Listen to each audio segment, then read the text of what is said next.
think outside the box, if you will. I mean, go there, go off campus. Let's think this through. And sure enough, that's where the Mustang was born.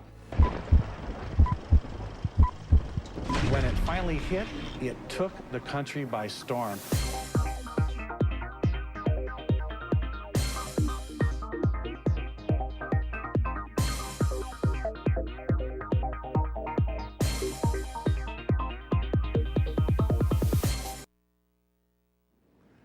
Hi everybody, this is John Clor, and this is another episode of Cars in Context, where we put cars into the context of your everyday life. You know, we've always said that knowledge is power when it comes to the automobile. It's something we do on the show every time you see us, and more importantly, it's something you really need to know because cars are such a big part of our lives. You know, I will try to enlighten and entertain, but I will make no apologies for my decidedly Detroit perspective. Today, you might notice we're not in the WMTV studios. We're in a very special place to all Detroiters. We're in none other than the Automotive Hall of Fame in Dearborn, just a stone's throw across from the Henry Ford and Greenfield Village. So we really have a very special show. So go put another pot of coffee on, shoo the kiddies away. You're going to want to sit down and watch this one. I've got several special guests for you today, but we're going to kick it off with a very special guest, the president of the Automotive Hall of Fame, none other than Bill Chapin. Bill, welcome to Cars in Context. Thank you. It's delighted to be here. No, thank you too for hosting and putting this wonderful backdrop on a great show today. Bill, tell us a little bit about, for people that are not familiar, and shame on you if you're not, about the Automotive Hall of Fame. Well, I will. You know, the Automotive Hall of Fame actually has been in this facility since 1997 when the Hall of Fame moved to Detroit. The organization has actually been in business since 1939. Wow. That's when the organization was started. It was actually started in New York City, moved then to Washington, and then up to Midland, Michigan, to Northwood University. Right. And there were a group of people in the mid-90s who said, look, you know, the Automotive Hall of Fame ought to be in the motor capital of the world. Yeah. So there were a group of people who got together and put a considerable amount of money in a fund. The building was built, and the Automotive Hall of Fame has been in existence, as I say, in this location. We are right next door to the Henry Ford Museum, which is a great thing. Yeah. But the building here is really about telling the auto heritage story, if you will, Right. of the auto industry. And as I have said to many people, we are a non-denominational car museum because we have inducted obviously the Fords and Mr. Chevrolet and Mr. Chrysler, but also Dr. Porsche and Mr. Ferrari and Dr. Toyota. So we have a wide group of people all over the world that we've honored here at the Automotive Hall of Fame. So our job here is really to tell people about the ingenuity and the creativity that has taken place in the auto industry really for over 100 years. And that's really what we're all about here and having a good time. Well, you've got a beautiful facility. I mean, it's a wonderful place to visit. And folks, you know, when you talk about the car business, it's not always just about the cars. It's about the people who made these cars great. So where some museums are static displays, you just see the hardware. When you come to the hall, you understand all the fascination that America's had with cars and our ability to think beyond tomorrow and really to create the industry that we know today. Because if you take the people that we've inducted here, not everybody, even in Detroit, knows the names of all of those people. Right. But what we're doing is taking a name and we're tying it to what we would consider their most iconic car. Sure. And so this is a story not about the people, not only about the people, but it's also about their ingenuity and how they created these iconic cars, which most people would definitely remember. So that's what our objective is here, and we're moving forward with it. So when you're talking about coming to the hall, we're open 4 or 5 days a week already? Yes, we're open 5 days a week, Tuesday through Sunday, 9 to 5. We do a lot of special events here because the place is an ideal location for private events, private parties or meetings, and we can do that, of course, any time of the week. And so it is, our busiest times are usually on the weekend in the summertime.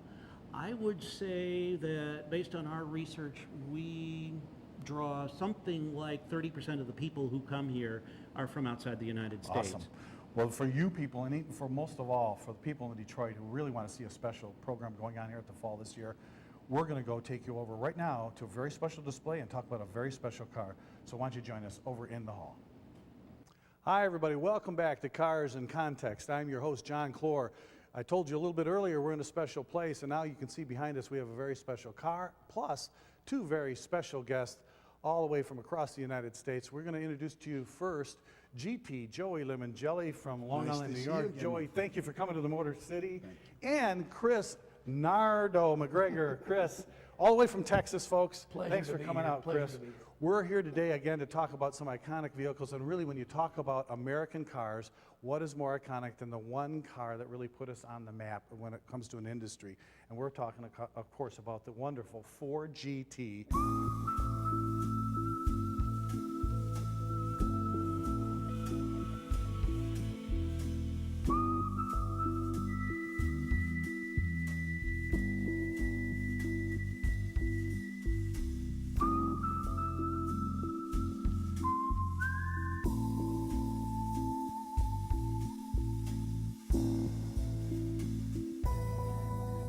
Folks, if you were around back in the 60s when Ferrari was dominating the world stage in automobile racing, and you heard about Ford entering this arena and then finally eventually winning it in 1966, it was akin to the U.S. Olympic hockey team beating the Russians in 1980. This was a world phenomenon.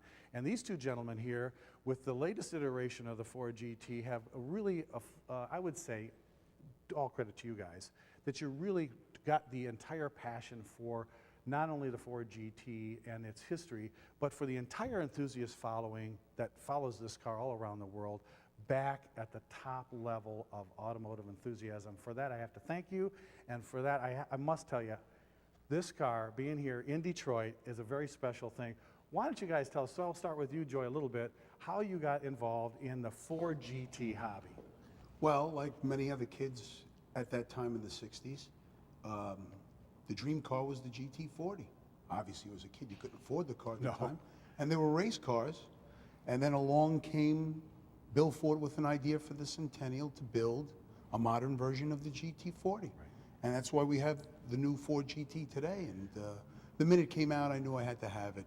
And I own many cars, but this car is just such an icon, an American legend. It's just, it'll never be created again, and it's just a part of history. I often say that it took 100 years for an American car company to build a car this cool. And I'm sure, Chris, when you talk about cars that you lust after, something that as a kid, you'd put on the wall, like a Ferrari. This car really did it. So how did you first get involved with it, Chris? Well, in my parents' garage, we had a HO racetrack, Aurora race cars, HO race cars. I'm sure you guys had an HO race car. And I had the little Ford GT, little small 2-inch long Ford GT. It was always my favorite. You know, as I grew older, you kind of forgot about them. You know, in the 70s and 80s, you kind of forget about it. And then when they brought this car back, it just took it all back. Yeah, you had to have one. The Ford GT is just iconic. Well, it really is. You know, folks, the reason I'm talking to Chris and Joey about these two guys, they have some very special relationships with the new car, and we're going to get to Joey's car here in a second. But Chris, let's talk a little bit about your car. You have what they know as the Nardo car. Correct. Why don't you explain to everybody what that car is?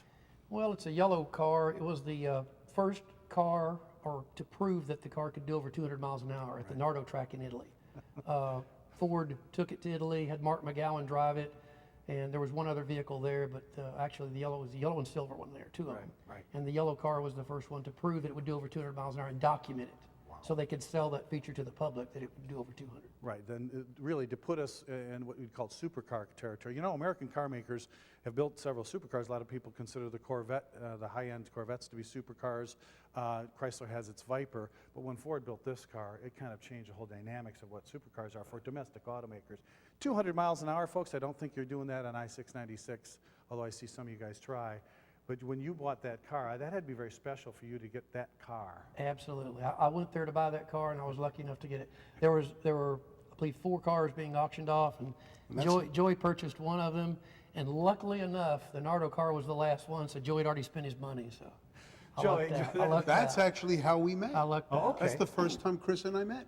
Now, if you talk about the Ford GT and its enthusiast community, you can't do so without talking about Joey, or GT Joey Limongelli. Thank you. Joey, how did you get so involved with the Ford GT community? At the beginning, after I purchased the red car, the car was really the real deal. I've had many cars. I still have many cars. The fit and finish, the quality of the car. To this day, 7 years since it's been produced, anywhere we drove around the world, the country, Canada, we'd pull into a gas station, a hotel, a restaurant. it's nothing There's like 10, 15 people deep, and they knew everything about the car. Other than maybe an old Aston Martin or something, or a Ferrari, there is nothing on the planet today that even comes near this thing. So you felt, hey, I'm so enthused about the car, I'm going to try to gather my friends and get a great community behind this car. Yeah, we produced an original book on this car, and it's all the details if you ever wanted to purchase one. And now Chris and I decided to take this car around the world, and we're going to start a second book going around the world. Probably by next June it'll be out, on this car, this early VIN car, and proving that even an early VIN car that was hand-built was durable and strong enough to make the trip with actually no issues whatsoever. Well, that really tells you a lot about the guys who own these cars. Now, these aren't typical collector cars, if you will. They know that with the low build numbers, we only built them for 2 years, and those 2 years, a lot of people thought they were going to be built for much longer. Right. And I think when you think about it, when you're buying that car early on, to you, Chris, that doesn't bother you that they only built it for a couple years and only a few thousand cars exist. No, that was actually an incentive for me to buy the vehicles. Actually, I have an 05 red car like Joey has, which is kind of unusual too, that we both had red cars and we knew each other. Didn't know each other when we bought them, but I drive that vehicle every day. So is Every day, rain or shine. Is it true then that the guys who own these cars all kind of wanted to come together and form some kind of enthusiast community? I think so. I think so, because it's a unique group. Like the way the Cobra group is from the 1960s, Okay. it's already that kind of group Right. in a modern day society with air conditioning, power grids, and everything else. Unlike an So open it's got a Cobra. lot of amenities. That's Yeah, now, correct. when we talk about that, I remember one of your first events was held at the Ford Convention Center when you World had Center. all the people that, Neil Ressler, which was the head of SVT, Ford SVT, the special vehicle team at the time.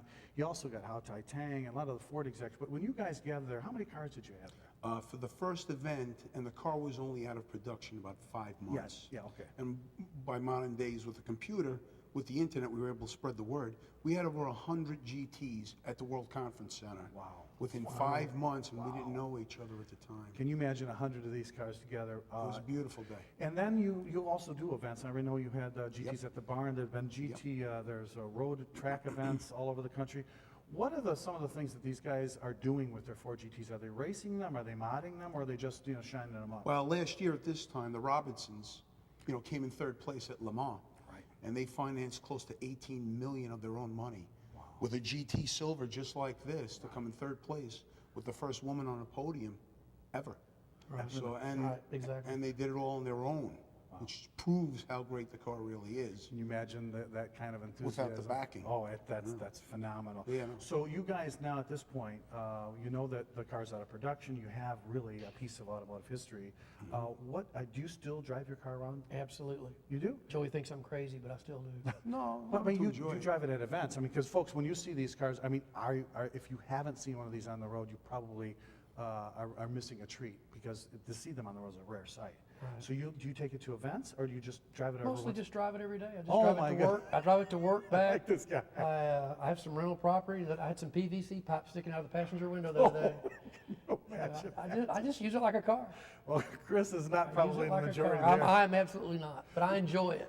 Joey, you take your car to a lot of events. You're more to show the car to events, and you kind of understand, as the years go by, the value of these cars. They have to be going up. Yeah, my end really, I enjoy my car just as much. I live in New York, so you don't have as much space as he does in Texas. Yeah, But I'm really looking at the posterity of the car now. And as time goes by and they are getting wrecked and people do get into accidents, I purchased CP1, the first prototype. Very first prototype of this car. You The purchased same- the prototype from Ford Motor Company. It's the only 2004 that's legally sold from Ford, okay? So I'm more at the preservation end, worrying about 10, 20, 30 years from now. It's already an icon, it's already a piece of history. But as time goes by, like the old Cobras and all the rest, things get damaged, things get hurt, and you can never replace them. Tell me the truth. Have you been out with your car and ever driven it in anger at high speed? Yeah, well, once or I twice. don't mean on the street. Once or twice in Germany, but it was legal. Over there. Okay. Chris, you say you do drive it. Have you taken to a track and ever tracked the car? I have tracked it. Okay, and Right. driving this car in anger at high speed, is there a communication the car gives you that you probably haven't had? Oh, there's no comparison in driving this. It's just unbelievable. It's so stable at speed. It's unbelievable. Well, It gives you a feeling of confidence. So it's not necessarily a 100% good thing. If you hit a tree going 140, you're going to hit a tree going 140. That's true. But it gives you a feeling of confidence that you're not scared. This definitely is a car that may have a lot more ability than many of the drivers that own them. We're going to want to come back and talk about these guys. This is the very car that went around the world, and we're going to come back and talk about their trip around the world, plus take a little walk around this car right after this. We'll see you then. Hi, everybody, and welcome back to Cars in Context. I'm your host, John Clor. We're here at the Automotive Hall of Fame in Dearborn, Michigan, with two very special guests and a very special car, as you can see here. Now we're going to take a little look at why this is such a very special car. We know why these guys are special, because they've taken this car. It was featured in SVT Enthusiast magazine as the car that kind of went back to some of the great places that made the car famous originally, and their little trip not only across the country but around the world. So let's get a little peek inside the history of this car with its owners, GT Joey Limongelli and Chris Nardo McGregor. Joey, we noticed something right off the top, that you're wearing kind of the flags of the countries in many of the places the cars. But why don't we start at the beginning and tell us? I know the car started out here. You actually purchased From the car here, Detroit. right? You guys bought it here. correct. But then it went across country. And what kind of trip did it make? You see the American flag up top. What was your first couple of trips in the car? Well, this is the star of the entire show. Yeah. This is the piece that brought us all together. On the fender, what we did, we kind of went with the European theme. Okay. And we first did the whole tour around the United States with the American flag. Right. Once we completed the United States, we went to Canada and then shipped the car to Amsterdam, Germany, Austria, Okay. Italy, Switzerland, France, and all the rest. Along the way, we were at Classic Le Mans. We did the Stelvio Pass in Italy. We passed by the Nürburgring and Pebble Beach when we were in the United States, and had a wonderful time with Jay Leno. Yeah. And had a great interview with Jay. Now, I know, Chris, you really tried to get this car onto the ring, but there are the people that drive cars fast there's some inherent dangers in doing Oh, that. that day there was a bad accident. Someone was actually killed, and they had the ring shut down until about 5 o'clock.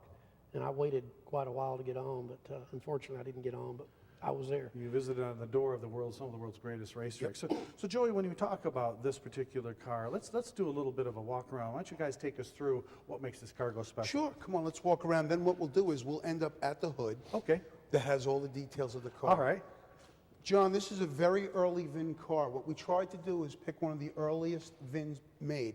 This is late 2004, early 2005. Okay. Okay? We wanted a couple of challenges for us, for Ford, and the car. Okay? There were some early technical issues with some of the early cars because they were hand-built. And we were testing all the abilities on this car to see if it would meet the criteria to make it around the world. Right. Okay?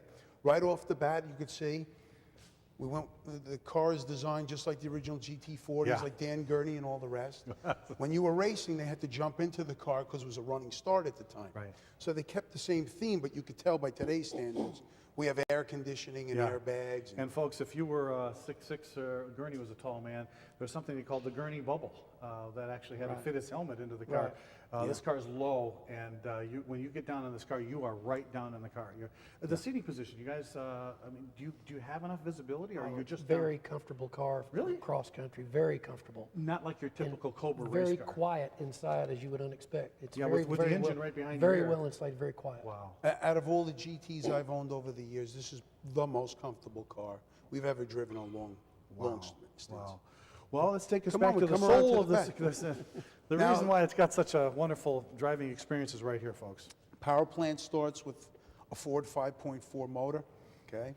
We have the base wheels on this car. There are two options available, the base wheels and then the BBS lightweight wheels, okay? Luckily for us, Chris had already purchased the car, and then I came up with the idea of going around the world, so we became partners on the car. and he had the base wheels on the car. Yeah. They're a lot more solid than the BBS, and especially in different countries with different roads. It actually worked out to our benefit as we go to the other side. We'll show you there's an That's actual very hole in true. the tire, and we never lost air. But it was a lot more solid with the base wheels. We had less issues to worry about, and No. it just made it a comfortable ride. So the car's basically sitting on an aluminum monocoque? Correct, it's okay. all one piece. So it's an aluminum monocoque that holds the entire, the skeleton, if you will, of the car. The 5.4 was developed specifically for this car, this supercharged powertrain. When we're talking horsepower and torque, what are we talking about? Did you modded the car? Not at all. Okay, this is Totally stock. Totally stock car. Why you see the Holman Moody stickers on the side. Lee Holman, who's a friend of ours, who's the Holman Moody family, produced the Mark II GT40s in the 1960s. Lee is going to be coming back into the fray with Ford. 2014, they're going to be producing a special edition Holman Moody Mustang once again, which will be a great option. So Lee was testing some stuff out on the car. We had different valve covers and tuning packages and stuff like that. And they're just wonderful friends. And they're another part of Ford's history over the last 50, 60 years. Now, for a lot of people that don't really drive cars like this, Yeah. Joe and Chris, we're talking about a mid-engine car. The car is like, the weight of this car is Perfectly balanced. forward of the rear axle. So always been a it's fan. basically in the center of the car. Always been a fan of mid-engine, like Toyota MR2, Porsche 914. Always been a fan of mid-engine. There's just nothing comparable when you drive it. Now, is there any tricks to driving a car with like this? I mean, a lot of people think with this much power and that, it's right behind your head, it's just in front of the back axle, a little scary to drive? Key Joe? word is respect.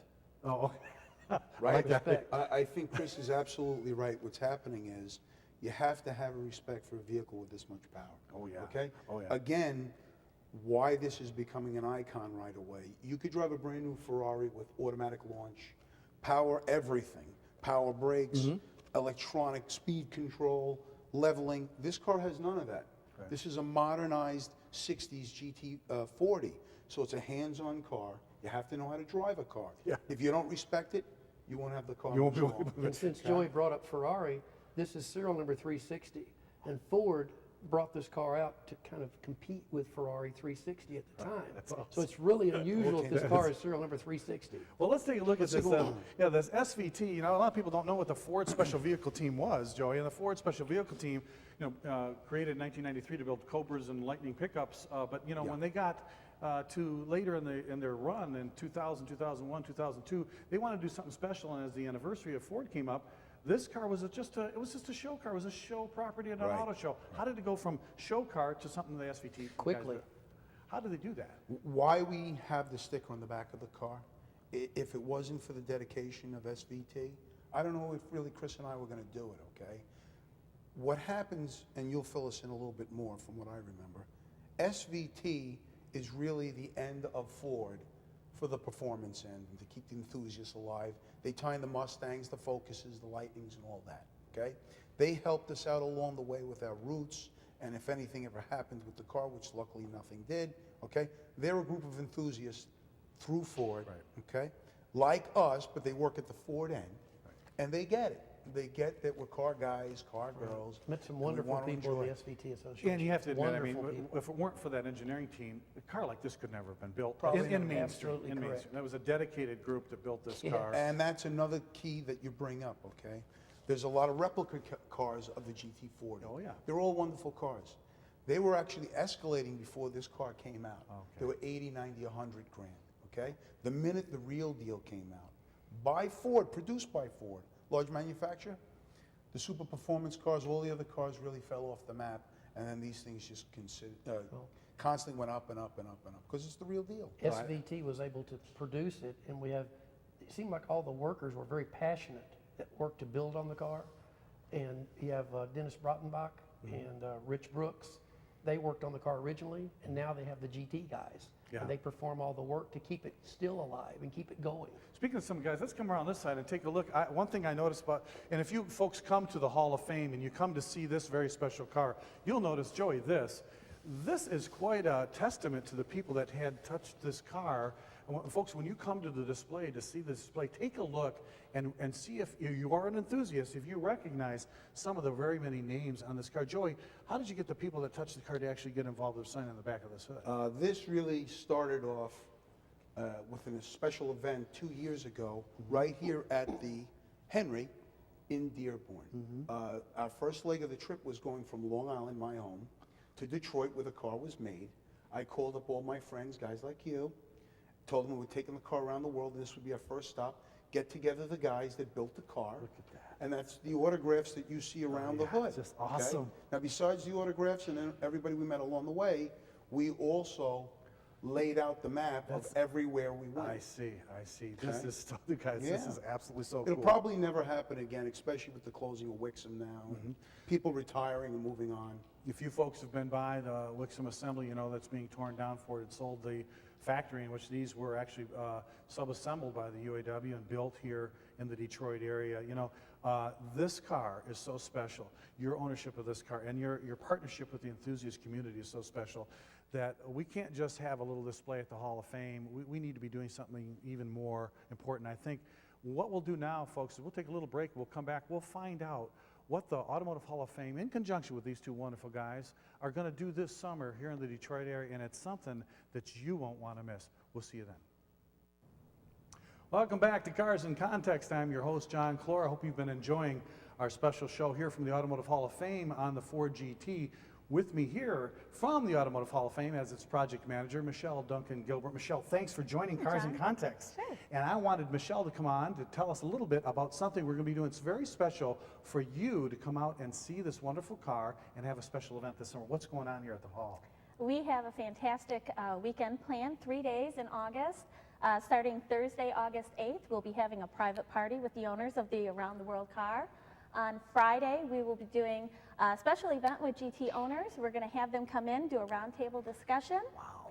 We're going to do a cruise through downtown Detroit with the GT cars. Get your photos out there, get Yeah. your camera.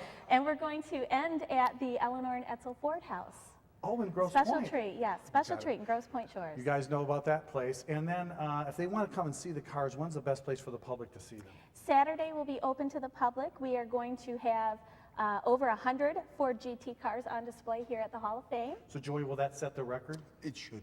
So you might be able to see the record number of Ford GTs in any one And place. I think we also just made a decision. We're going to have some of the prototypes from Ford also around the rest of the museum. In the Hall of Fame? In the hall. Oh my gosh, folks, you got to come out to It'll see be that. a once in a lifetime. Now, so folks, it's when they come to the hall and they pay, now you'll have some of these available. So if you Yes. want to know a little bit of story about the Hall of Fame, you can purchase this little magazine about the story of this car.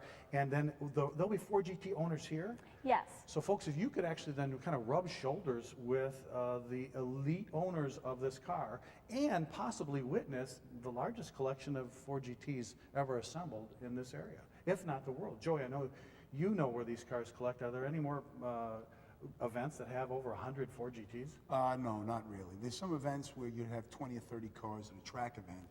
And then you have other guys that just want to show cars and, walk around them. But this will actually be unique, where we're back where the cars were built in Detroit. Have the builders that built the cars with the owners that purchased them at the Hall of Fame Museum. It'll be once in a Give us lifetime. those dates again, Michelle. August 8th, 9th, and 10th. We hope to see you out here at the Hall of Fame at that time. It's going to be a fantastic time for one of the most iconic American cars ever built. If I don't see you, I'll be disappointed, and for sure bring your cameras. I hope you enjoyed this special edition of Cars in Context. And until next time, remember that knowledge is power. I'm your host, John Clor. We'll see you again next time.